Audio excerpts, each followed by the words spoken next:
Hey everyone, thanks for listening to Sex with Emily. Today's show, I'm joined by the 4 talented members of the Wild Horses Improv Troupe for another tell-all female roundtable.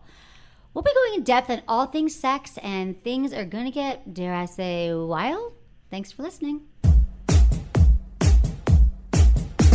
I have a question for you. Would you go to the grocery store and pick out just one type of food to eat for every meal, every day? Of course not. So why would you limit yourself to just one type of sex toy? That would be my biggest nightmare.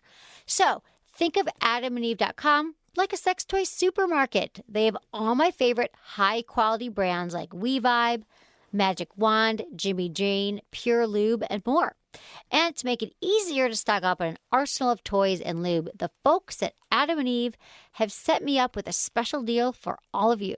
Go to adamandeve.com, and for a limited time, you'll get 50% off any item. But that's not all. When you select your one item at 50% off, you'll get 3 free adult DVDs, for a little inspiration, plus an extra free gift and free shipping on your entire order. They do not gouge you at shipping because that's what I hate. So check out adamandeve.com today for this special offer, 50% off one item. Type Emily for the offer code to check out. And when you do, 3 free DVDs, free shipping, free stuff. Use code Emily at adamandeve.com. Look into his eyes. They're the eyes of a man obsessed by sex. Eyes that mock our sacred institutions. Bedroom eyes, they call them in a bygone day. Hey, Emily, you got a boyfriend? Because my man E here, he just got his heart broken. He thinks you're kind of cute. A girl's got to have her standards. Oh, my. Do women know about shrinkage? Isn't it common knowledge? What do you mean, like laundry? It shrinks? Can we not talk about sex so much? Are you kidding me? Oh, my God, I feel so good. Being bad feels pretty good. But Emily's not the kind of girl you just play with.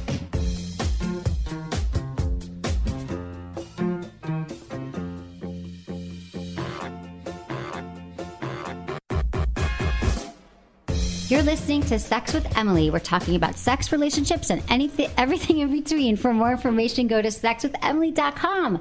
You got that right. Anything and everything. Anything and everything in between. It doesn't matter. We do it all. And thank you, everyone, for subscribing on iTunes. It's so easy. You subscribe. There's a great little button on our site because we do 2 shows a week. And you'll never miss it. And Menace loves when you review the show. Yeah, I've seen there's a significant amount. I ask, it doesn't work, but you ask, Menace. Yeah, please. Because I guilt tripped them. I go, look, you don't have to pay a dime for the show. Nothing. It's free content. All you got to do is do us a favor and go to iTunes and click that review button and give your honest review. Unless you hate it and then just don't listen. Emily would love for you just to give us 5 stars and say how much you love us. Tell us what you think, yeah. I'm used to getting beat up and people hating me, so don't even worry about it. Also, it's not just there on iTunes. Anywhere you listen or how you listen to the podcast, please just, put a little comment. Help. Put a comment, tell your friends. If you're like, hey, I learned something, tell your friends. It just helps because I really want to do the show, forever, which my whole dream was always to find what I want to do forever. And I think I haven't talked to Menace about this yet. But I'd like to go back to doing it a few more days a week. Oh, really? Well, right now we do 2. Uh-huh. And I'd like to do it 10 days a week. Well, you're building your own Sex with Emily compound. And I am. We just got a new office. So. Yeah, putting a whole studio together so you can do that. I don't see why you can't do that. Yeah, I think we will. Yeah. So thanks, everyone, for that. And also for following us on Facebook, Twitter, and Instagram, and now Snapchat. It's all at Sex with Emily across the board. Wow. And subscribe to our newsletter. That's it. And you're getting addicted to Snapchat, which is great. I kind of am. I had a moment where I know it's so funny, though, because with my nieces, I've been like, wait, show me. I don't get it. They're like, oh, and they love me. But I was like, they've been on it forever. And then I started watching yours. I'm like, this is really cool. And they don't really give you instructions. And then everyone, if you're on Snapchat, you know this. But then I took a few minutes the other day and I focused, which is really hard. But when I do, amazing things happen. I'm like, I get it. It's genius. Yeah. It's so fun. So you can just check out what's going on. What's cool. Really going on. Yeah, and if people, they heard you mentioned that the Snapchat that I run is for the morning show that I'm part of called The Woody Show. And it's mostly like food or like events that we go to, churro. my dog. And then also, The Woody Show is a podcast. We podcast every day. It's about pop culture and news and stuff like that. There's barely any sex stuff in there. So if you're not gonna, this is where you get if you're looking for a podcast to masturbate to, that is not it. No, but it's a funny show, and everyone loves it and loves you, and it's awesome. Thank you. Check that out, The Woody Show. And also, I'm going to San Francisco next week. Oh, what? Yeah, I'm taking a class. Oh my God! Wait, I knew you put San Francisco and a class together. Fuck, what is it? You think I'm going to get my clitoris rubbed yoga, again? It's not being naked yoga. I'm electrocuted on your nipples. What is it? Oh, well, maybe on my date, but not for that. No, it's. Are you going there for penis because you're no. single? No. Oh, what? Dude, if I want penis, it's for sure in LA, not San Francisco. I was there long enough. I was with every penis in San Francisco. There aren't many. Yeah. It's a very small town. Small city. With small penises, just kidding. Remember Celeste and Danielle who were on the show? Yes. Celeste did their sex coaches. So they do this thing called, remember, they were on and they were like, come to our somatica training. And somatica is a type of therapy, and it's actually over a 6-month period. I'm going to go every other week, once a month for 5 days, and I'm going to learn. It's like a therapy technique where I can really help myself, help my listeners. It's about attachment, how we attach to each other, how to really understand what you want sexually from a partner, how to talk about it. I mean, a lot of things I talk about, but I think in life you always have to be, learning and educating yourself more so you can always keep growing in your career. And wait, so you're going to be once a month back in San Francisco for 5 days? Yeah, like a long weekend. It's like Thursday to Monday. But I'm really excited because I haven't really done anything since my sex school, and I love learning. And what ex-boyfriend are you going to stay with in these 5 days? They're all like tapped out, like they're married or a week. Although, what's funny, an ex did circle back last night. He's like, out of the blue, he must have known. He's like, when are you coming back? I miss you. The well must be dry. The well is dry. Yeah, exactly. He just got divorced. Oh, yeah. Yeah, I don't know. I am sleeping at my ex's house, but he's going to be out of town. I knew it. He's not going to be out of town every single time. But this time he is. Yeah, I know. That's why I'm staying there. Oh, then eventually you're going to have sex with him. I have so many friends. No, you know what? He has a girlfriend. But duh, you're sleeping at his house for 5 days. It's fine. Every month. Yeah, you're gonna go down on him like on the. He has a really nice penis. I have to say, his penis is spectacular. But that's not why I'm still friends with them. Because obviously I don't get to see the penis. So also, I just need to welcome everyone. Welcome to Masturbation Month. It's my favorite time of year. Love it. People say that about Christmas and stuff, but I love Masturbation Month because we've got so many great things planned. We've got blogs, show topics that are really going to take your masturbation to the next level, because it's not just about your solo time. It's about mutual masturbation, how to get more orgasms, how to get more pleasure, really, and how to understand your body. We're doing giveaways. We're doing a Get Tight for Summer giveaway. And this is a contest to encourage pelvic floor health, because you know that I am obsessed with pelvic floor health. It's important for men and for women. So just check out the website for more details.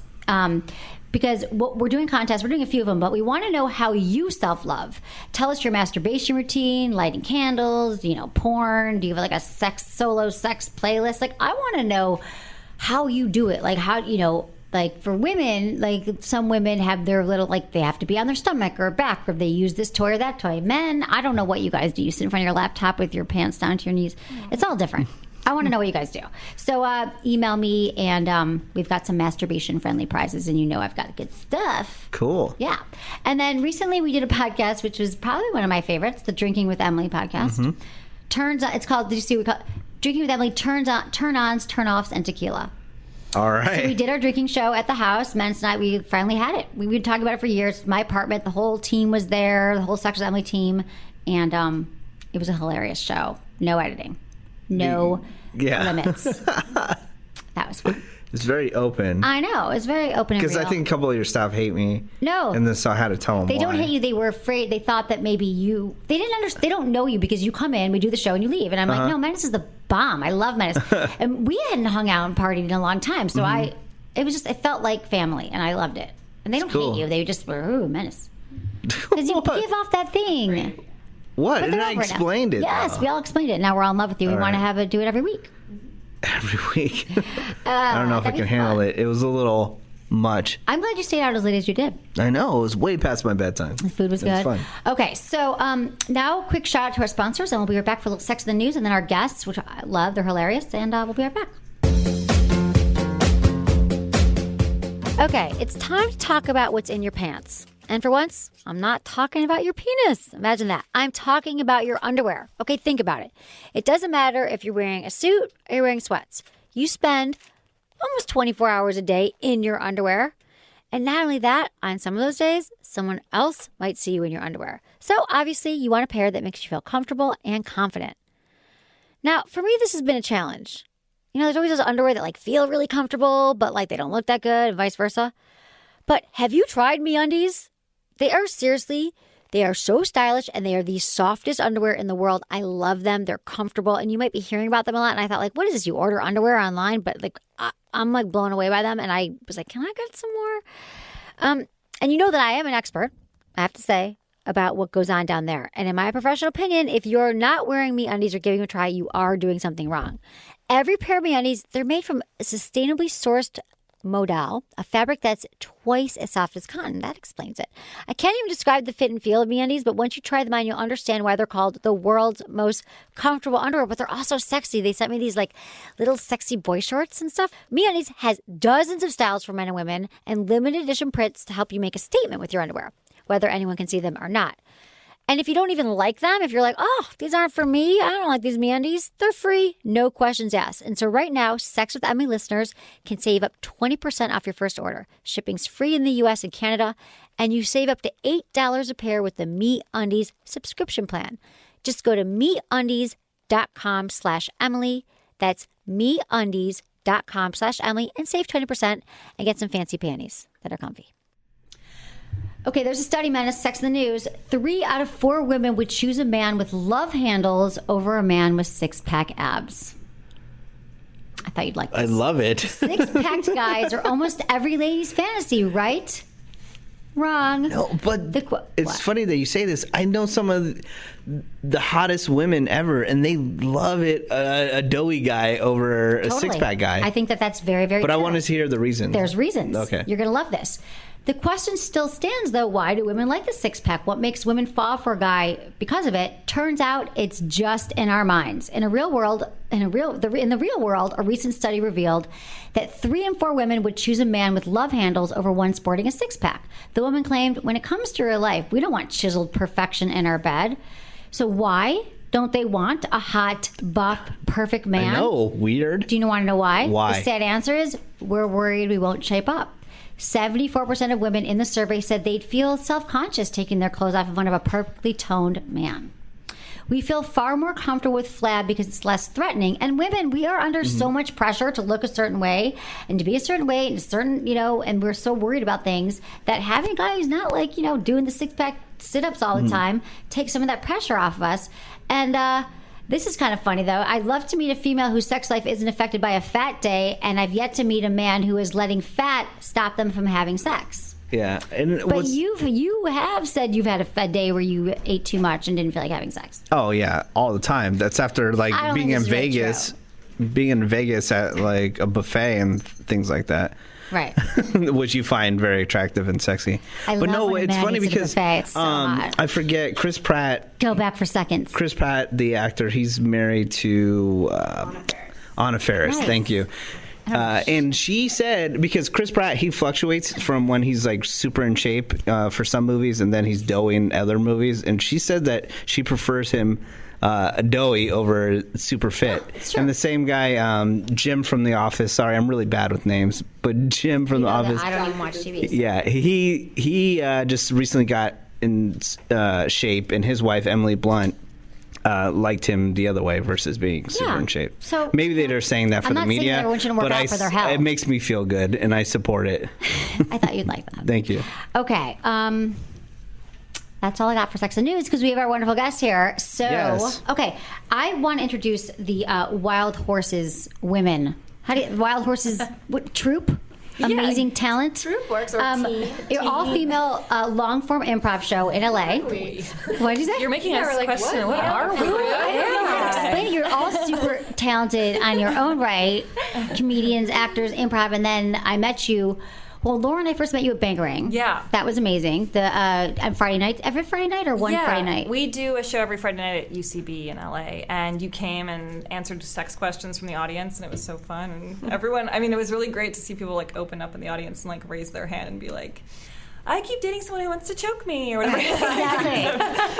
Wow. And it's so I love the format, and it was the same thing for the Wild Horses. That we came on, we talked about sex, and then they do improv. So everything we've talked about, they create they do improv after it. It's just, and I'm just in awe because they're so amazingly talented. And I wish I really actually went to my improv class that I signed up for. Oh, I got like a D in improv. They made me take it. No, when I went to film school, they made me take it. I was that's terrible. a good thing. I think it's like the best training for really, well, especially in this business, but for anything, right? Just for comfort in life. Yeah. So, okay, so let's go around. You guys can just introduce yourselves, tell your name, what you do, and how often you masturbate. Wow. Because we're just breaking it down.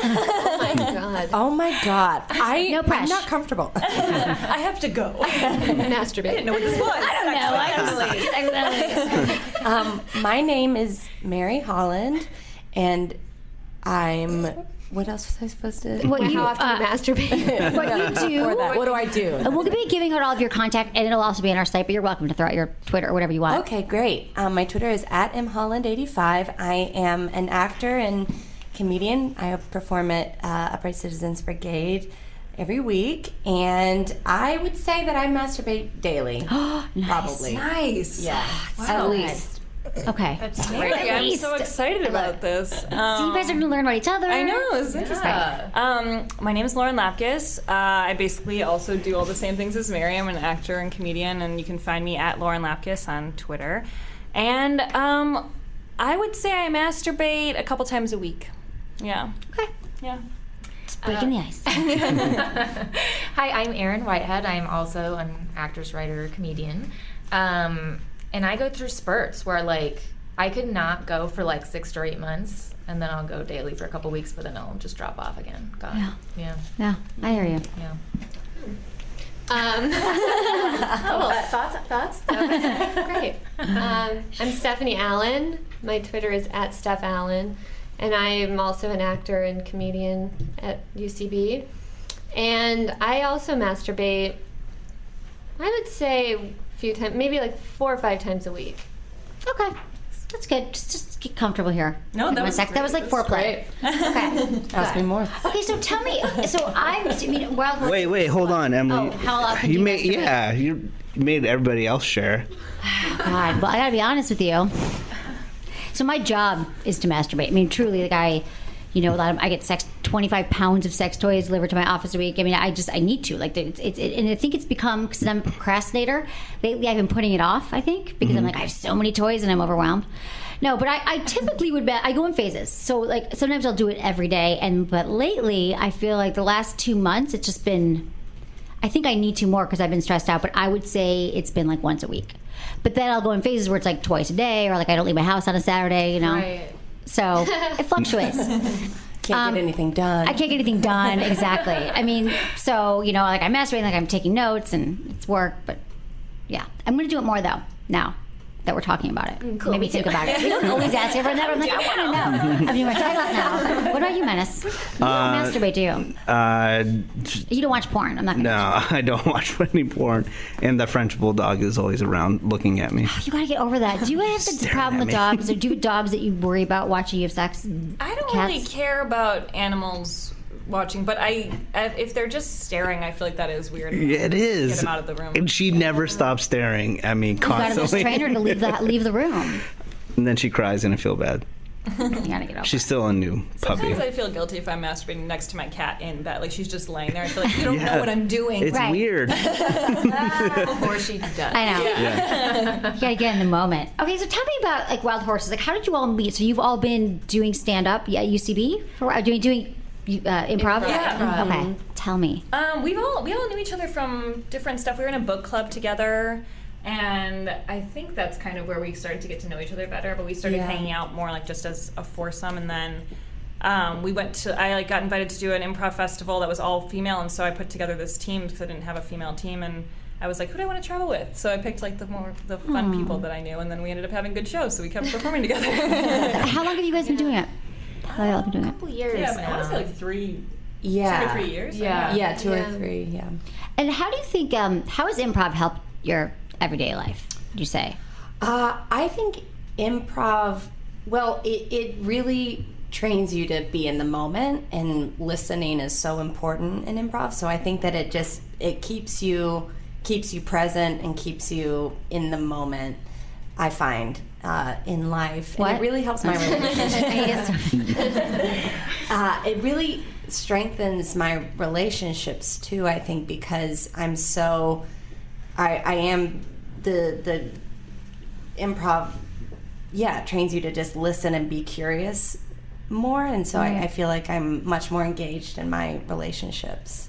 That makes sense. And it seems so common for people to need to control something or have something tight or go a certain way or get in their head if it goes this, and this in every capacity in different areas. And it's like in improv, you're like, that will ruin the scene. That will ruin everything. Yeah. And so then, and I feel like I see that in life too. It's like, oh, you gotta this is how your wedding's going, so go with it. Exactly. You know? You're right. You're more likely to go with the flow because life is not neat. Like, it's neat. You know, it's messy. Like, things never go the way you're supposed to. So that's what I like about it, because they're thinking that it has to go perfect and memorize all the lines and stuff. You guys are, but just the way your minds work too.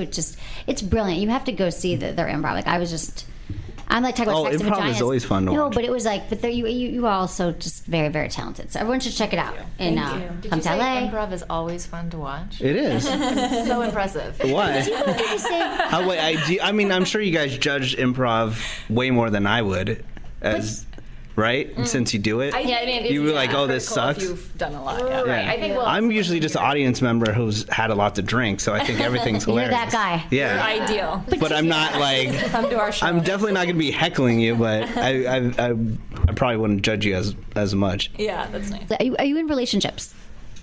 Yes. Okay. I am. Marriage and I'm relationship. going through a divorce at this time, so that's me. Okay, so not in a relationship. Transition. I am not in a relationship. Okay. And I am recently married. Oh, congratulations. Thank you. Okay. So what about so you've been single in LA. What do you guys think about dating in LA? How do you meet people? I find it very hard. I feel like I tried OkCupid and I tried eHarmony. I tried all that stuff. I didn't know that you did that. I did. Well, it was, I've been with my boyfriend for 5 years now, so I haven't. My God, I just wow. thought it was 4, but I can't believe it's 5. I know, me either. Wow. So this was before that? This was before that. Okay. Not during. Yeah. And I think I really started to meet people and have an easier time of it when I started taking improv classes and fell into a community of people with similar interests, and that made it a little bit easier. But before that, it just felt like impossible. So wherever is it because you feel more confident and easier to talk to people? Is that why? Because your skills, or you just had a community that made you, or kind of both? I think the community also, I was getting more confident because I was like doing something that I like to do, and I was having a fun time doing it. But also, it just was easier to meet people because people in your class would have a birthday party, and you'd meet people through friends versus like, I'll just go to a bar and hope to meet somebody. So I always tell people, exactly. Because you get these emails every day or questions. You're like, how do I meet someone? I never do. It's like, leave your house. Like, do something that interests you. Take a class. Do something. So that's a perfect example. Yeah. What about dating? Like, have you lived here a while and dated and done all that stuff? Well, it's weird because before I got married, I dated a lot in the improv community too. But like, that was, to me, I was like, are we just hanging out? And when I never felt like I went on a date or we were dating, but then I was with someone and I was like, what is this? Like, it felt like teenagers hanging out at houses and having very casual hooking up whenever we felt like it. There wasn't really anything that was like what I was looking for at all. That's exactly dating now. So you summed it up. People, I feel like there's not a lot of commitment happening right away. There's a lot of hanging out. There's like not a lot of labels, guys. Yeah. Everyone. Let's not put a label on it. so annoying. And that's we what used to say this in everybody San loves to do. Francisco years ago. We started the show, and now it's just like that is the way now. I was like, how every guy never asked you out, like meet up with my friends.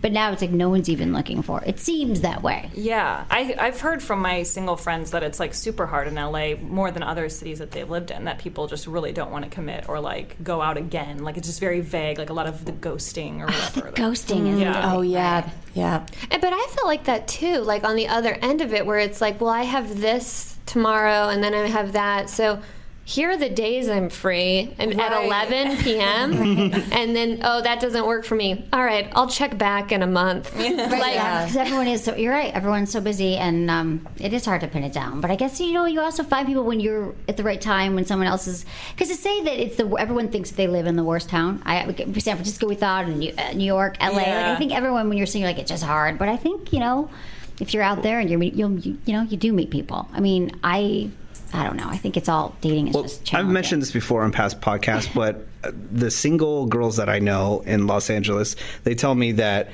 the guys, at least that they're talking to, are never actually doing what they want to do for a living. So all their free time is focused on that.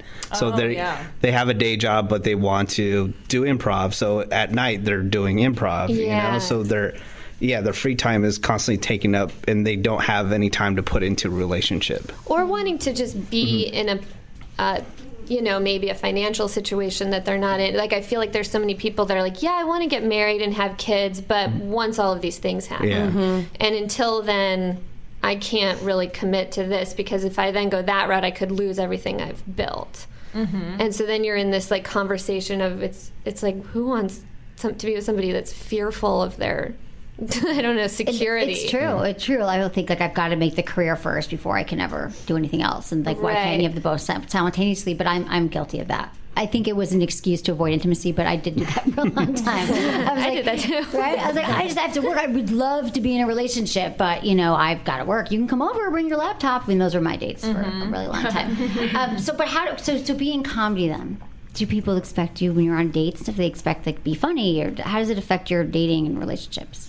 I think for myself, I've always tried to avoid people who expect anything like that from me. I think it's like a natural thing to be funny in conversation, but I remember going on a few dates before, a long time ago when I was actually I was 20, but it was all with improv guys, so you kind of naturally have that. But then if I go out with someone who doesn't do that at all, then there is a little bit of that. I mean, I was really young though, so it's hard to say comparatively, but I think typically it's a lot easier for comedians to date other comedians partly because of that. I was going to ask that though, if you do like dating other comedians, because I know some are like, no, I wouldn't want to because we're all messed up. I mean, this is just some comedians, but there are more comedians stand up, not improv.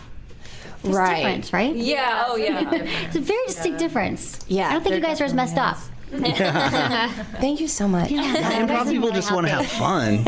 I do find it's to me like it's less about like I want to date someone who's funny, and more that there's a similar like wavelength that's happening. Like we're doing bits, and we're it just I have only really dated or been interested in other comedians, other improvisers, or and I think it's because we're like on the same page. Yeah, versus I think if I tried to date someone who was in finance, it would take a lot of adjusting because we're just on totally different. Right. I don't know. Just the way you communicate. Yeah, the way you communicate. And they wouldn't get all the spreadsheets and stuff. You're like, it doesn't matter. It's all going to work out. Right, exactly. But we need to lock this down.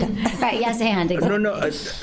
I totally agree with that statement because my girlfriend, she worked in radio, so she totally gets it. I need to leave right now and go record something or something like that. And people that I dated in the past are like, "Oh, you're gonna leave right now? Blah blah. What are you doing?" When I'm out working at a concert or something like that. You need someone to support your career. They'd be totally annoying. But now it's just she gets it. She worked in the industry, so I understand dating somebody that does something exactly that you do. It makes it a lot easier. Well, the hours too are a lot more understandable and forgiven. When I'm dating somebody who gets asked to do an 11 o'clock show last minute, I'm not like, what the fuck? Where are you going? I'm like, oh yeah, I'd go. You're like, go. why'd you end the date? Yeah, Totally. and I've like definitely seen that be destructive for relationships where people don't both do this. Like when one person's doing improv or whatever, where you have these weird late nights and the other person doesn't do that, and then that would be the time you spend together. Right. You're not giving them that time, which it makes sense for what you want to do, but doesn't necessarily work for that relationship.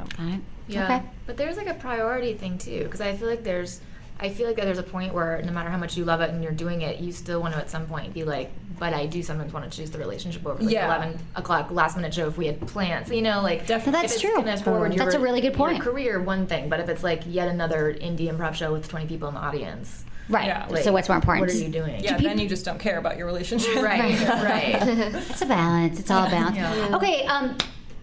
I just want to let you know that it's Masturbation Month. So welcome to Masturbation Month. It's May. Wow. So Hence the question in the May beginning is of the podcast. They weren't here at the beginning, but May is Masturbation Month. So it's a very important month. It's my favorite month of the year. So I want to ask you guys some more questions now that we already warmed up with how frequently you masturbate. When did you first start masturbating? Like, do you remember when you first were like, wow? Because some, little girls, and they were like in the shower or like riding a horse or, or I'm just curious when you discovered it all. I started very, very young. I discovered like in preschool, and I remember just thinking everybody knew about it. And I was so excited when it'd be nap time because then I'd get to lay on my cot and just like move around a lot.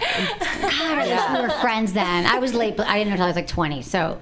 Yeah, I started very, very young. But I have a lot of like shame wrapped around it because I remember I would do it sometimes in school, like in elementary school. Oh God, I think I've probably told you guys this story. But there was one time in 5th grade, our desks were clumped together in these little clusters, and so the 4 of us at the cluster would be facing each other, and I was just kind of like rocking back and forth on my seat. And you were doing that improv the other night. I thought that was weird. You weren't there. No, I wasn't. Maybe you should though. Yeah, I was just listening. But I just thought, well, nobody notices, or it's gonna be fine. And then one of the guys at the desk was like, "Hey, Mary, why do you go like this a lot?"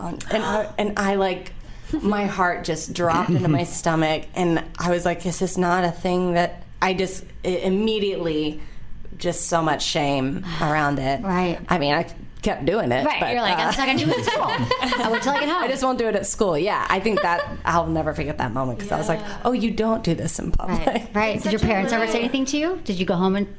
Oh man. I mean, there's so many times that, like, I remember this one time I was supposed to be going to bed, and my mom, and I was like, I had bunched up my covers, and I was like going at it.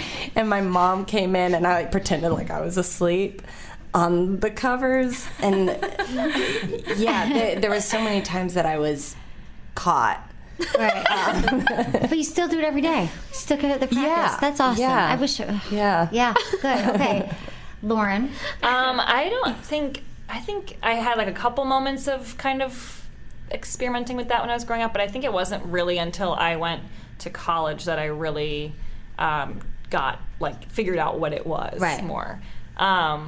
And I think maybe that was like the freedom of like not being at like my parents' house or something. Like I think like I always had like a door that wouldn't close all the way growing up. You know, it's just like I always had like things that made it more difficult for me to have like real privacy, I think. Right. And my house is like small. You could just hear everyone. Like I could hear my dad cough and the other. You know, so it's like like kind of like great material. But I think once I was like, even though I had a roommate in my dorm in college my freshman year, I still was like, now I'm figuring it out, and like I would like take risks with her like in the room and just be like, oh my god, I was like, you do that too, which is like less privacy than I had before. But I'm like, whatever. Yeah, that's how you learn to do it so quiet. So you do that too? Yeah, that's true. The quiet masturbation. Well, I still remember too. Like this wasn't masturbation, but I remember like hearing about it, and I had no idea what it was or what you would do. And so when I was like, probably like between 11 and 13, 15, I would just like pretend my hand was a guy's hand and feel myself up like over and over, like because I had put my hand down there and nothing. So I was like, well, I don't know what people do, but I didn't know movement or anything like that. So I would just keep pretending that there was a guy feeling me up, and I'd like imagine he was like, "You're so amazing." That's really good though to be able to visualize that and then get yourself turned on. Storyline, and I would just keep restarting because I was like, I don't know what happens after this. That's second base as far as I've gotten. Wait, how old were you? Like anywhere, I bet that started at like 11 or 12, and then like I didn't figure it out until a guy went down on me. My first boyfriend when I was 18 went down on me, and then I was like, right, okay, now I get gotcha. it. That's good. The first time, and it just worked like that. It was, yeah. And so I was like, this is, I get what this is. And then figured out the motion. But yeah, in college, I can't believe I did. I'm sure she did too. Right. But I remember being like, you have to, like, I like control my breathing. So you're not even like breathing heavily. Yes. There's no way I wanted her to know. And she was like the worst. She watched Golden Girls all the time. So Golden Girls was playing while I was. Yeah, exactly. So you start fantasizing it's so white and it's weird when you're thinking about that. Yeah. And was it mostly clitoral? Well, we'll get, okay, first of all, Stephanie, we'll get your answer. I also started very, very young. Like, I think preschool, very young, but I didn't know what I was doing. Right, they don't tell you. Yeah, it was more just like, this feels great. Like trying different things, like not even knowing it was sexual, because you don't know what sex is. It's just like, this feels good. And then I stopped, and I don't really know why, and then I didn't start again until maybe 19 or 20. Okay. Fair. Yeah. I'm just always curious how you how everyone got down. What about you, Menace? Me? I think I was in like junior high, and it's weird because no one ever told me about it. Somehow I just figured it out by myself. That's what guys do. You got your pee. You're like, oh, this thing's sticking out. I touched it by mistake. Women, it can be more challenging. Yeah. There was never a discussion about it. No one tells you anything. Yeah. That's why we're here. We're telling people. Little how to kids are masturbate. listening to this. Yeah, there are my friends didn't even talk about it though. No, Like, nobody talked about it. See, that's why so my friends, I maybe they did. I wasn't listening. Maybe I wasn't paying attention. But no, I never didn't even know about orgasms. It didn't occur to me. I had like a very liberal home, like growing up. But I had sex. It wasn't that good. I was like, it's okay. I'll do it. And then one of my friends was like, well, don't you have orgasms? And I was like 20. I'm like, what? What is that? What do you mean? And I know Mary's face of like look of horror on her face. Well, I get it. Yeah, I remember because I used to have them. Well, like I would bring myself to the point of orgasm when I was so young. And I didn't know what it was. I thought I was like dying or like there was something crazy happening. And so I would say this word when it was happening. And I'd go, alert, alert, alert.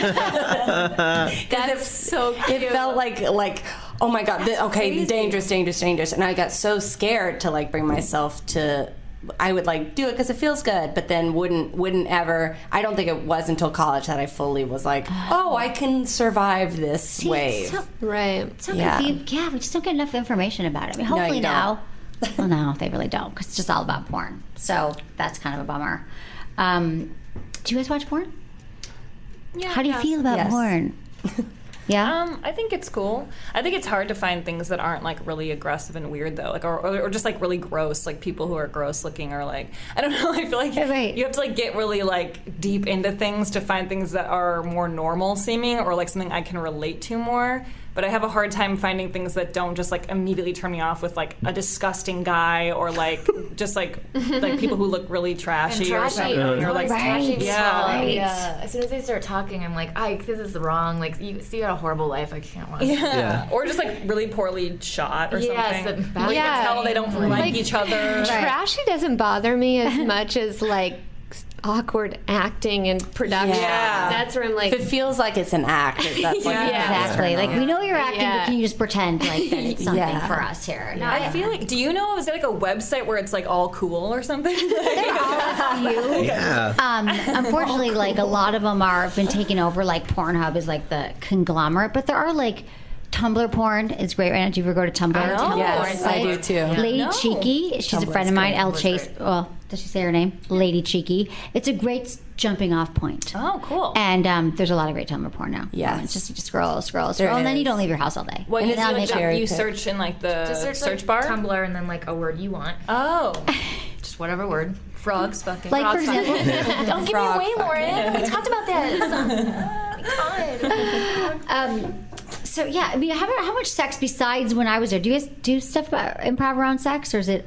Because It does kind of come up a lot. I feel Yeah. like. Yeah. For the longest time, and it wasn't intentional, we kept doing shows where one of us didn't know what sex was, and then we all got to explain it, but we would, of course, do it badly. Yeah. Like, that was sort of a theme, Yeah. I feel like, for a while. Yeah. I think we just like explaining sex. yeah. Okay, so how about getting in the mood for sex? Like, should we talk about porn, or did you? Well, we talked about the porn thing, but like, do you have to think about? I mean, is the kind of thing sometimes you're just obviously we're not always in the mood. Sometimes we're in the mood, sometimes we're not. But do you fantasize about certain things? Do you have to? What do you do? How do you get yourself going? Like, do you ever not want to, and then you get yourself? I think I'll just go for it. Please. I think that like if I'm not in the mood but my partner is, then that can work for me. Like I can kind of get into the mindset of it and like be excited. But it's like if I'm not in the mood and I'm not thinking about it and they're not thinking about it, I can't just like turn that on out of This nowhere. is the thing about women. We're just different, right? Women like that. We just can't just turn it on like oftentimes our partners can. But that's what I was wondering, was where I was leading with that. Like, does improv help you too, like with fantasies? Because I think especially for women, like a lot of it is we just have to our mind has to be on board with our body often. That's where it starts. So I'm wondering if it like can allow you guys to create your own scenarios in your head about things. Like, are you more so able to? Because then I'm going to take improv. I don't feel like for myself I'm that. I felt like before, like in dating, I felt like I needed a lot from people, and that I needed intensity and aggression to get like into it. And then now when I'm in love, I feel like it all is different, and I'm not really sure why, but I don't have those same. It's a lot easier to always want it. That's good. Yeah. That's, because it's like safe and you're in a place and your partner's there. Yeah. Sounds great. Yeah, that sounds amazing. Just post it. Right. No, I do feel like my mind definitely has to be engaged. I can't just be focused on the physical and that's it. Like I find that I really am mentally. I have to really be engaged, and I do a lot of fantasy when I masturbate, but then also when I'm in the act with my partner, and he'll, we'll engage in like some little very light role play, or like that's perfect. Pillow talk or something. I like that. So would you bring in? Okay, because I just did a show on this talking about role play, and I was saying to you, like, okay, if you're listening, you're gonna roll your eyes because you think I'm gonna tell you to like you gotta dress up like the pizza guy or whatever. I'm not saying that. I'm saying that you can also, when you're with your partner talking, you can kind of talk about things that you want to, that you fantasize about. Not like you have to happen, but. There's another person or whatever it is. You create your scenarios. I think that can be sexy way of mixing it up. I've had good experiences with that. With like just give examples. Could you give us an example? Yeah, I have role played that I was a student at Hogwarts and he was Snape. Snape is my ultimate sexual fantasy. I love it. Oh my God. See, she can do it. Yes, I love it. See, this is what I'm saying. And at first it could be awkward, maybe, or was it? Tell me how it went down. It wasn't. It was actually like it was. Can you role play with someone here? Let's just do like maybe you and Lauren. I want to hear how this Harry Potter universe. Yeah, she hasn't read Harry Potter. Okay. I read them. Any Harry Potter fans? I think Mary might be more. I could do. Let's do it. Let's role play. This would be good. So, am I Snape? Oh man, I feel like then I'd have to give you my whole like this is what I like and this is what I don't like. Yeah, don't do that. Him, this like is important. Don't be him. Don't be him. No, but people have a version of him in their head, and I'm like, no, not that version.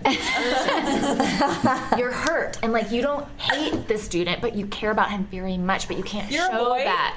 I could be whatever. It's a witch. That's so interesting. So I'm hurt. Snape, you know Snape. Yeah. He's so emotionally. Yes, he is. Oh, yes, I see what you're saying. Lashes So- out at people. And he's a little mean. Yeah, Gotta be he a little can. mean. Okay. I'm sorry, I was late. Oh. You No, too awkward. to say. Damn it. But this is also like I'll be a little directive like that, and some people that's are okay helpful, with it. though. But yeah, I think that's so helpful. So helpful. People are so afraid of it. Like, I get judged or whatever. Like, yes, it might be awkward and weird at first, but keep going with and it. just Because keep the payoff. The explaining. payoff is great. I hate when things sound like porn too. Like, I've had guys who really liked. In fact, the last couple guys I've dated, I feel like really liked verbal, like a lot of talking. And I don't have a problem with that, but I hate it when I could sense they wanted me to just sound like a porn. And it felt fake. And I was like, I hate being fake anyway. Like, in any conversation, I feel like I'll go for being truthful and throw myself under the bus by like oversharing or just saying something where I'm like, I probably didn't need to say that. But it's the same with sex. Like, I don't want to be like, ooh, your cock is so hard. It just sounds so fake to me. Exactly. You know, like, and I Cliche. really want to say things that are meaningful to me, but then I also want to please him in a way that he is into. So I absolutely get it. A lot of people say it. They're like, oh, I'm having sex. I have some guy friends like, I'm having sex with these I girls. think it's so cheesy. It's so cheesy. You always say this too. And they're like, I don't know. My friend was dating like a 22-year-old, and he's probably like 40. He's like, but every girl I have sex with now, I feel like they just watched a porn because it's like they are acting exactly like a porn. But Like, we talked about this when you came on the show, and it's yes. she's 22. She's not gonna fucking know what sex is. Exactly. It's just like, well, this is what it is. Your age, like, exactly. Yeah. But I love that. See, Erin, I think this is really good that you were able to do this in relationship. Just like kind of bring it and just say like, this is what I like, because it doesn't have to be that hard. Well, but it's been a learning curve because I still like get so shy. It was hard with Mary. I know. But doesn't and this is what I'm curious about with this, because like, doesn't your partner, or does it matter if your partner gets off on that side of it? You know what I mean? Like how I feel like I've been with people where I'm like, I like this, and if they like the opposite, it's like, great. So you're not just trying. They would have to. It's a good question. If I felt like they were at all kind of like, sure, I can do that for you, and it was a chore, I would not. It wouldn't turn me on. Right. I have to feel that they're very turned on. And so it's like you're kind of like in initiating it. There is like an element of like, is this what you're like sexually? And it's always been a conversation first. It's like I wouldn't have jumped into role play without being like, what if this? Or it's like a back and forth of like, we could do this, we could try this. Would you be into this? And like, here's right. You kind of talk about it first, right? Instead of just like, because all of a sudden you're like, what do you mean, Hogwarts? Like, what are you talking? Where are you coming from? Since we're talking about scenarios, can I share the scenario that I've been sharing for a couple years on the show? Yes. All right, don't interrupt. Okay. I asked her a few years ago. I go, look, the perfect guy. He's well endowed. He'll take care of you financially. Perfect. He conversates with you. You love talking all the time. The absolute perfect man. For you. For Emily. Oh. I go, but there's just one thing that he wants to do in bed. He just wants you to dress as the Hamburglar from McDonald's. That's it. And she said she wouldn't do it. I just don't find the Hamburglar sexy. Because she says if he found it sexy, that's what he needs to get off. If I could make it more of like my own version of the but Hamburglar. you make it about you. This is what striped outfit. Yeah, but this is what he needs. He's a criminal. He's going to take care of you in every single way. I probably, you know what? I think I've evolved. You think you evolved? I would be because she made it about her. She said because it doesn't make me feel sexy. No, but I would make a different version of it because I think like what you were just saying here, and what's really important, or Stephanie, you were saying like if you don't. Can I ask them if they would do it? Yes. Would you dress as the Hamburglar?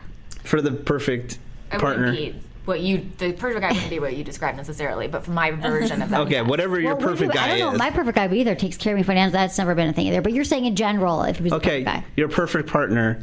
Yeah. For whatever you're looking for. Yeah, that wouldn't, because unless it was degrading to me, I think I'd be willing to do almost anything. I think I might feel humiliated wearing that costume as it is on the mascot now. Right. But if I made it like a cool dress or something, maybe, or something. Okay. That would be something I would do. Like, fitted. Like, I don't know if I could walk around that flowy garb that the Hamburglar actually would.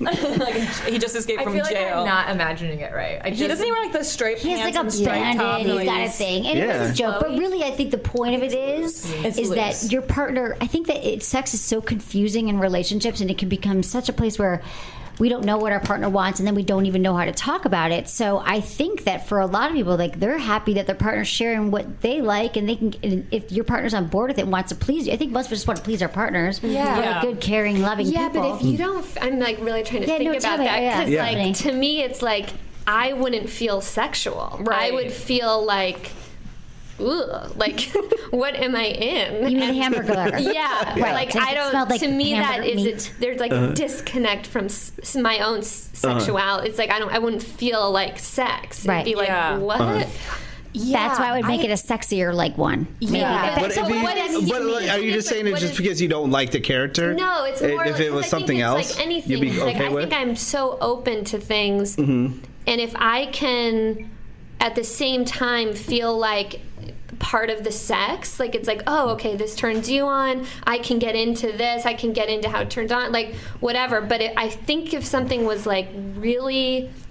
Just out there. Not that it's out there, but my own like what I'm into. Right. If it's So what are too you into? different. So what can you give us an example of like what has worked for you? I really like them to be more dominant, Right. and submissive. I can't have that reverse, Right. like really at all. And had you had to like explain that to her, or did you have to discover that about yourself? I mean, do you know? No, always from a it young took age? me a really long time to share that with someone I was dating, and so I would just be very frustrated sexually. Because we don't know how to talk about it. You're like, I know I'm Yeah. frustrated, but it seems wrong to. But a lot of people are just embarrassed to have the conversation. And I Or think a lot shy. of, I mean, I'm with a woman now, but I think a lot of guys, when I was dating guys, it was like, well, I don't know what, like they're shy in that area. Yeah. Because it's like, I don't want to, make you feel bad, or I don't want to disrespect you, and it's sort of like, yeah, but disrespect me, but like respect me still. But like, yeah, it's and so that hard to whole communicate thing that. was So really you were tough. with men. Were you always bisexual? With men and women? I was always with men, and then I'm now with a woman. Wow. So how did you see that coming? No. How did this happen? Very blindsided. by Really? it. So it was never even like your fantasy. It just you met a woman. Never considered I love it, this. thought about it, really had no experience with women, had never fantasized, I mean, really nothing. And then fell in love with someone who I really liked, and we would go out and have dinner all the time, and then I would just be like, but I'm not a lesbian, I'm not gay, it sucks. And then what happened? It was like, how did she get you? It was like 6 months of that conversation. And then she was seeing other people, I was seeing other people, and then really she said, I can't do this anymore. It's hard to be 'cause friends. I'm gay, and I'm fine Right. with it. Not that I wasn't fine with it, I just really didn't think I was. And then I slowly was like, God, I do really like her. I would prefer to be with her than these other people I'm with. And I was telling my sister about it. I'm like, it's just, I don't know what to do about it. So interesting. Yeah. And my sister was like, maybe you're just prude. And I was like, I think it really hit me. I'm like, I'm terrified of the sexual aspect of it because it's so foreign to me. Right. And it reminded me of like being in middle school going like, okay, what's a blowjob? That's crazy. Yeah. And that's how all the sex part of it, I was just like, okay, so I'm starting at 0, and this person's been with people, she's an adult, you Right. know, and I'm like, am I going to be bad at this? And what is, and in the same way of the submissive sort of my desires sexually, I'm like, I don't know how that works with women. Is it like the same? Do we like go 50-50? Right. Like how do you, right, exactly? And I was like, I'm going to be so bad. And then everything I wanted in one person. Wow. And God. like hands down the best out of anyone. That's amazing. So the Yeah. first time, but she knows that you didn't have experience, Right. so she was probably obviously more dominant. Took the lead, and then you were like, was it like riding a bike? Then you're like, oh, It was it's fun. like, it I was get it. very insanely easy. See, That's so Emily, you cool. need to date women. I That's always what's think- been going on all these years. No, but I have. I mean, I've had my dalliances, but maybe But maybe you that's haven't the been in answer. a relationship with a No, woman. not a relationship. I support That's this true. idea. You should totally do You it. do? Yeah. I really don't know what's going to happen. That'd be good. It'd be a good show. I'll let you know if that It'd be happens. good for you to test it out. Is there anything sexually that surprised you guys about yourself? Like that you're like, oh, wow, this happened. Like what, Mary? She's nodding. Yeah. This is actually How a you've evolved, fairly, you know. I've always known that, I really respond when I see things like this, but now I've started to lock into, this is something I should start trying to incorporate, and it is playing with the dominant submissive thing, I would always get like, I can remember specific scenes in movies that I'm like, oh, I love this. And it's when the man okay, I'm going to describe a scene. I'm going to describe a scene from a movie because I feel like this captures it the best. Let me know if you need an extra actor. Yes, actually, I would love to see him available. It's the movie Lolita with Jeremy Irons. There's a scene in that where, if you're not familiar with the movie, it's about, or the book, it's about an older man who falls in love with this young teenage girl and is just driven mad by his love and desire for her.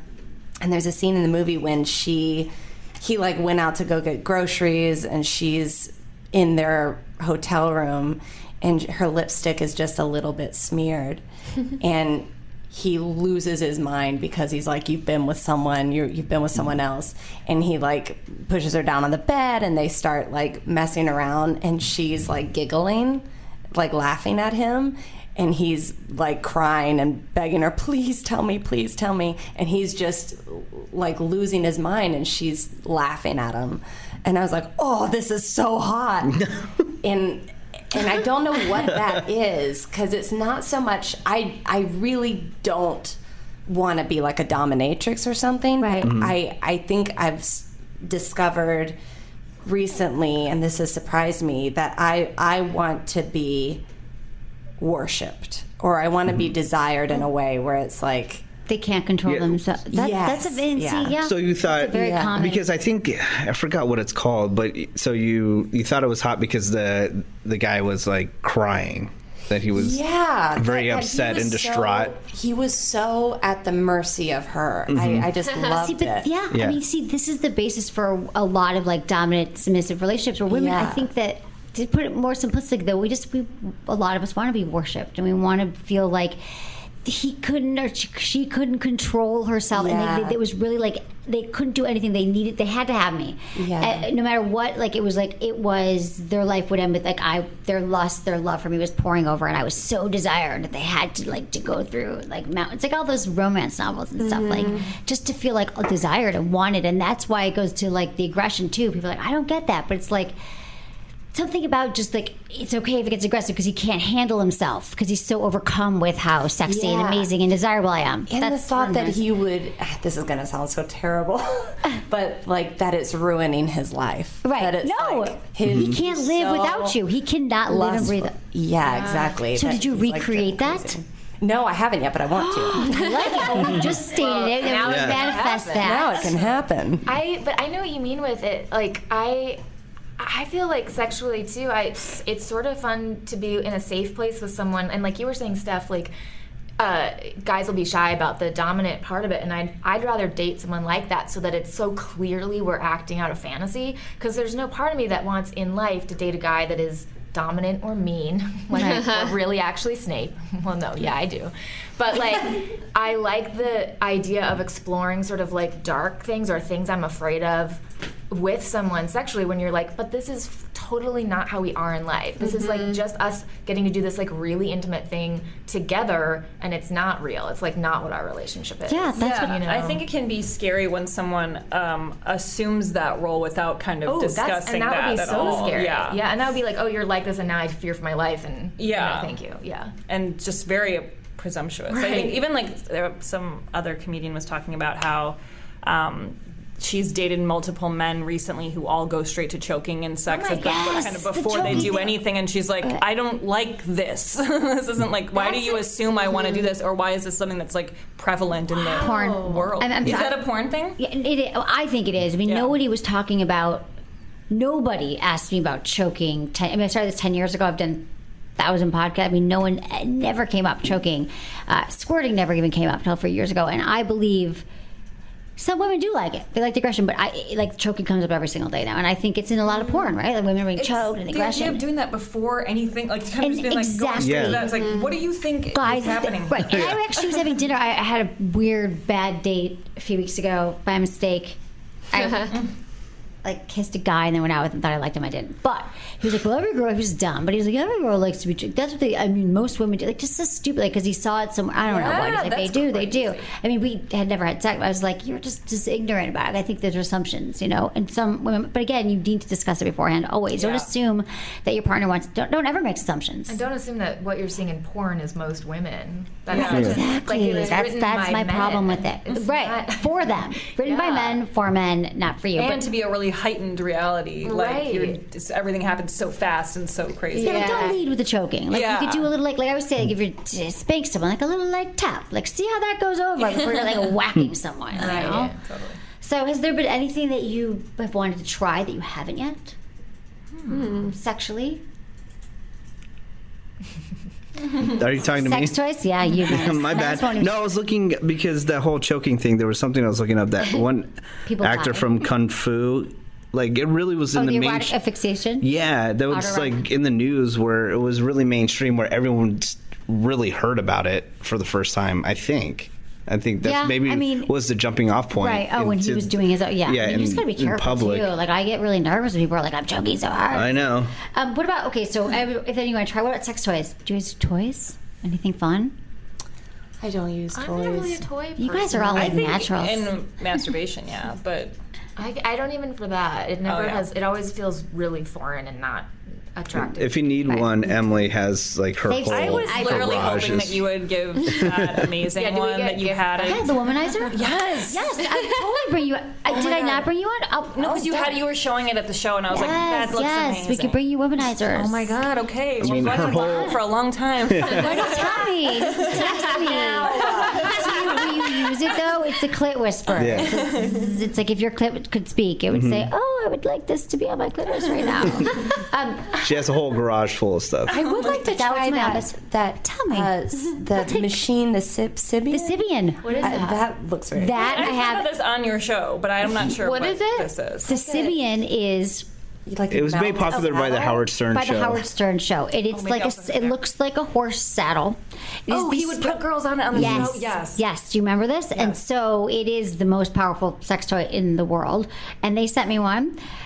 They were one of my sponsors, and it's Menace actually came to our dinner party the other night. It's heavy. It's heavy, but it's hidden in an ottoman, so you can't tell. Yeah. He's like, "Can I sit on that?" And you can't move it over. So you turn it on. There's two controls, like a spaceship almost. You turn it and you ride it, and it's got all these other attachments, and it really is It's pretty crazy. Sex machine. I do like it. No, I do like it. It's just really, it's a thing. It's like an event. I know there's a whole but it's apparatus. it is like your partner can watch. You could do it together. There's like a if you want. Like what does those things retail for? It's like a little over $1,000. Oh my god! Pocket change. Exactly. That's why and the bummer is Make it rain, Sybian. I want it, but the thing is, I'm like, well, how can I share it? Because like we were reviewing it and stuff, and they did send me attachments. Like, well, people in your office. I'm like, is that weird though to use my sex toy? Because it does. I mean, you can clean it off, but it is kind of like, I can't give you a Sybian as a point. Yeah. Just share it. Like, Lori was going to come over. I got you some attachments. And I was like, this is just, what are you going to masturbate? I'm going to leave my house. I could bring it in the office. That's weird, too. But then nothing's really weird in our office. So it was all very confusing. But yes, I will hook you up with womanizers for sure, because they're really cool. We would help me answer some emails here. We're going to do a quick email? Yeah. Okay, that would be awesome. Okay. Oh, thank you, everyone, for emailing me feedback at sexwithemily.com. I love hearing from you. Include your name and where you live and how old you are and how you listen. It makes us so happy. Hi, Emily. My name is Claudia. I'm 25 years old, and I'm from Portland, Oregon. I'm emailing you because I need advice on how to become more confident and secure with my body during intimacy. Back in 2014, I had breast implant surgery, and after the healing process was over, I was left with really ugly keloid scars around my areolas, which messes with my self-esteem around my breasts. I plan to get as much of the scars removed as possible, hopefully next year. However, I currently can't send sexy breast pictures. And I don't want to take my shirt off during sex because the scars are so unsexy to me. It's depressing. I just want to have big, sexy boobs. Any advice on how to go about this during intimacy with someone? Should I be upfront and honest? Thanks a lot, Claudia. All right, can I answer it? Yes. Because we talked about this on our drunk podcast that we did. guys are not going to care about the scars, so she shouldn't worry about all that. And then the sexy photos, Photoshop, it's easy, or you can download an app. Photoshop, like Facetune. You can download an app on your phone. But she doesn't want to Photoshop and send him to a guy and then show her breasts, because then she'll At that point, a guy is not going to care. Right, but I'm just saying, why not just be up front? I'd feel so weird if I totally something off of me, and then I was like, okay, so now I have to explain. No, I totally understand. No, like, I she get it. shouldn't I'm just care kidding. at all. The reason why I wasn't laughing, I was just like, it's just funny that she's like, well, how do I send sexy photos? You know, I just thought that was just because it's like no one cares. Like, I just want to say that guys do not care, and it's like we all have things as well. Okay, a bunch of women. Like, is there anything on your body that maybe you're insecure about? Like, don't you ever have things? We all have things that we worry about, and that's part of the process of becoming sexually confident. Is that you just kind of like. You just, you learn to love your body, and you realize that like no one else is judging you as hard as you're judging yourself. Or like being creative with the pictures and like not necessarily showing. Covering doing some sort of like. Right, but but also that like picture I took. Oh yeah, Erin showed us. Oh my god, so sexy. I showed it at Wild Horses. Again, Hogwarts theme. Yeah, Hogwarts theme. So the guy I had been dating had given me a wand, a scarf, and Harry Potter glasses. And I, at the time, was like, that's so nice, even though I was like, everybody knows this about me. You couldn't give me a less meaningful present. But at the time, when I was still dating him, I was like, well, I'll wear it all, but only that. And so I took a picture, and I have small breasts, so I generally showcase my butt when I you just choose your, right. So I set it up. I had I used a timer. It took me like 4 hours of time. Like, this is the other thing. Oh my god! I set it like in a so candle hard. thing, and I kept it like it didn't even occur to me to not have it on silent, or because then you can hear the photo go off. So I was like, did it go off? Did it go off? But I like lay on my bed with all this stuff on, so you could like see my butt behind. I like posed it. I was like, this is my angle. But I had like 500. Then I was like, all right, here's the only one that is okay, and sent it. That's good. It's such a process taking the pictures. I mean, I've never sent one because I just don't. I don't know. I don't have time. It's stressful. I just like takes 500 photos. Hard. It is hard. Much faster. I send them all the time. There's a Bluetooth button that you can buy at the Apple Store for your butt photos, so you don't have to use the timer. You just click the button. For your butt photos? Yeah, no, I'm just saying there's a Bluetooth button that you can pick up. Specifically for butt. But what would you guys say to her? I mean, I'm just saying, like, it's so easy to say, don't worry about it, men are, whatever, but it's just. I was going to say, well, first of all, I think a lot of people like scars. Absolutely. I love scars. I know a lot of people that do. And also, I always think about it too, like, think of when you're having sex with someone or you're dating someone, are you ever judging their body, what you're thinking about yourself? It's that's like, what I'm saying. You never go, oh, look at that weird whatever. You really don't. And they're not thinking about you. Everyone's just thinking of themselves, so nothing matters if you can just get into it. Yeah. I think too, if you're with a partner that you trust or that you are in a relationship with or feel like you can do this, I also think it's okay to be like, hey, just so you know, I'm pretty like self-conscious about these scars on my breast, so just like getting it out there. So I don't know if that would that could totally work. like So you're she's drawing not the whole time kind of worried about like Anderson, from Love Line, he's always saying that he dated a woman in high school or in college that for like 2 years, but she never took her bra off like the whole time they were together. He's like, what was under there? Like, I did not know they went swimming. It's Snakes. just like exactly. There might have been snakes. You're right. Something weird, but just. And it's so attractive to be confident. Like, I think about being a teenager, and I was so like aware of my body and like going to the beach in a bathing suit, and it's like so many years wasted of not just like running into the water and having a great time at the beach, and it's like, I think that when you see people, of course, like anyone's going to notice a great body and go, that's a great body, but also like if you go out with people that are bigger or smaller or whatever in different areas, it's like if they don't give a shit, you're like, that's the most beautiful, coolest looking person. So true. Confidence. Yeah. I mean, I always think cultivating confidence is like the most important thing that you can do. With your work, do you think it's really helped you? I'm sure with your confidence, doing what you're doing and just kind of risking it all and going up there and saying, yeah. Oh, I just thought it was funny you were looking at me. I don't have any confidence, but amazing delivery. But I do feel that I'm like confident about the fact that I don't, and I share it in a way that I'm like, listen, this is where I am. And so the times that I have told someone I was insecure about something sexually, it has felt strong because I was like, I'm just going to tell you this and I don't feel good about it and I'm sharing it with you. And that for me was confident instead of being like, I'm fine with it. which would have been fake for me. Right. So just be honest with it, because like life is too short to like suffer through bad sex. Talk about what you want. That's a really good point. Like being confident with your insecurity, like not being ashamed of your feeling self-conscious. Like that's still confident to be like owning that. I'm insecure about this. Yeah. Exactly. Okay, good. I have 5 questions for you. Like 5 sex questions. I want to ask you all each one. Ready? Okay. I will start with Mary. Biggest turn on. I think lust. Lust. Okay, Lauren. Biggest turn on. I actually want to say confidence. I feel like that is totally. Yeah. Aaron. Oh, I got confused. Oh, like I'm asking you all. But in someone else, or what? Or what turned you on? Yeah, what turned you on? Biggest turn on. Shame and love. Okay, good. You know yourself. See, good. Stephanie. I would say talent and energy. Yeah, I feel like I answered wrong. Biggest turn off. Biggest turn off. My biggest turn off is, I think, probably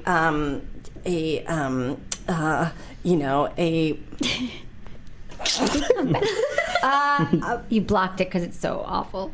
I don't know. Probably just like. I don't know. Maybe everything turns you on. Like maybe you just don't. You see the positive. Yeah, I think like really like if we're speaking of like porn, I watch a lot of porn. And I think the super aggressive, like really like close up shots of like things going in butts. Right. Oh, things in butts. That's a good one. Okay, biggest turn off. I think when it kind of goes hand in hand with confidence, or the opposite of confidence. Like when someone's very like self-doubting, or like having or feeling like they suck or something, like that is the turnoff. We'll never have sex. Anytime I sense any level of someone being fake or ingenuine at all. That's a good one. Oh, that is good. Mm-hmm. I answered right. That was so good. Your answer. Oh my god. Yeah, I agree. You could with have all done better. those. Like self-obsession. Mm-hmm. Yeah, I'm going to change mine to self-obsession. I shouldn't have said close-up. We're so chill here. Change your answer. Okay, craziest place you've gotten busy, had sex. This is fascinating. Rapid fire. Oh, if you don't want to go first, you don't have to. You don't have to. Great. Yeah. That'd be great. Oh yeah, I have so much pressure. I'm really sorry. No, we started bringing these back. We used to, but you're right. I'm mixing it up. We don't usually have 4 people. We usually have. This is amazing. True, yeah. Okay, go. In a car in the rain. Ooh, so sexy. Ooh, romantic. Mm-hmm. Okay. In a tractor in a field, but we didn't finish because I felt like it was too dirty for his butt, and I got grossed out. That was so caring of you about his butt. In a very narrow staircase. Hot. On a stranger's front lawn in the middle of the night. Ooh, nice. I'm glad you didn't go first. That was crazier than all of them. Sexiest word to you? Anyone?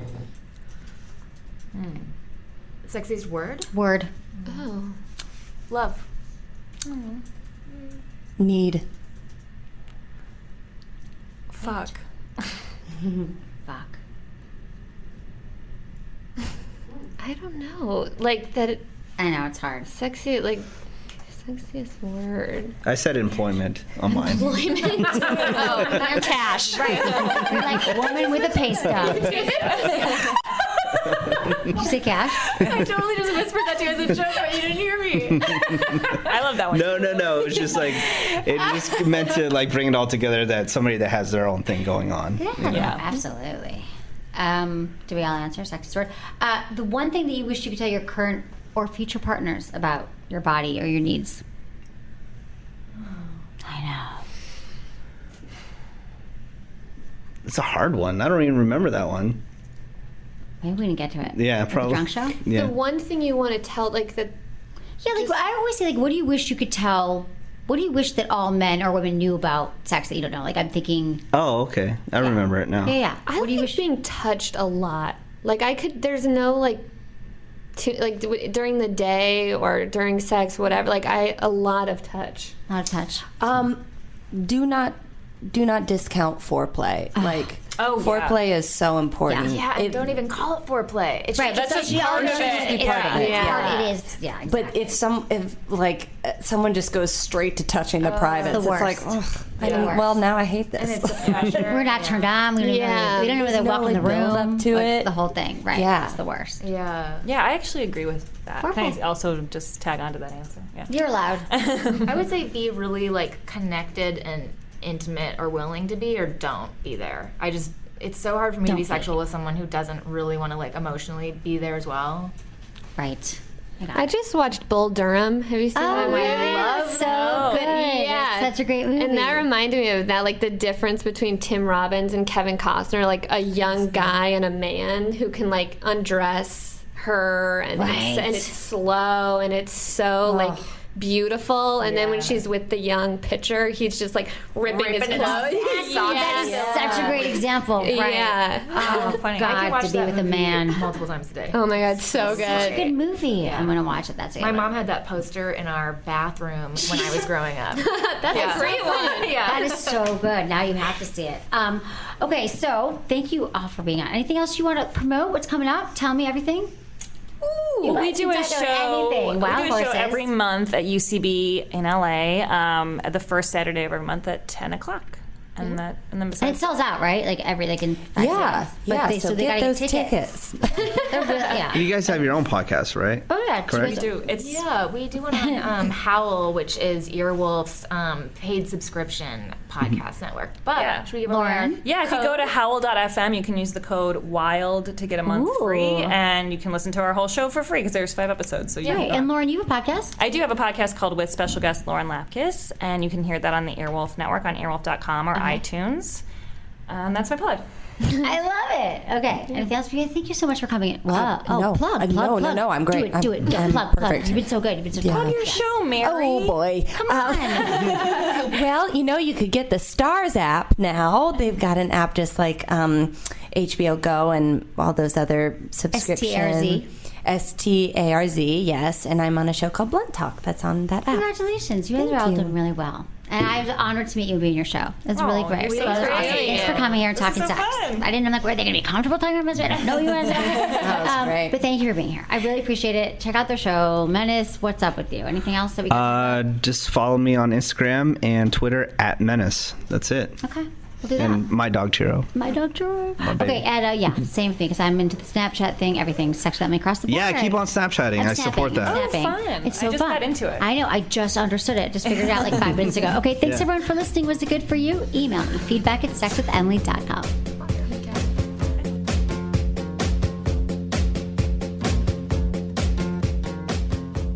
Okay, guys. Are you looking for a way to mix up your masturbation routine? Well, let me tell you about the #1 sex toy for men, and really, the only one you want. The Fleshlight. It's a masturbation sleeve that you use solo or with a partner that simulates the sensations of real sex and was engineered to look and feel like the real deal. There's a Fleshlight for every man's needs. And now there's a new addition to the Fleshlight family, the Quick Shot. It's an open-ended male masturbator, has the patented super skin material, but the Quick Shot is smaller, easier to handle, and requires way less cleanup. It can be used solo or with a partner to take handjobs and blowjobs to the next level. I think that for every woman who has a sex toy, every man should have one of these. Go to sexwithemily.com, click on the Fleshlight banner, and use code EMILY to get a free bottle of their award-winning Flesh Lube. Check it out. You'll thank me.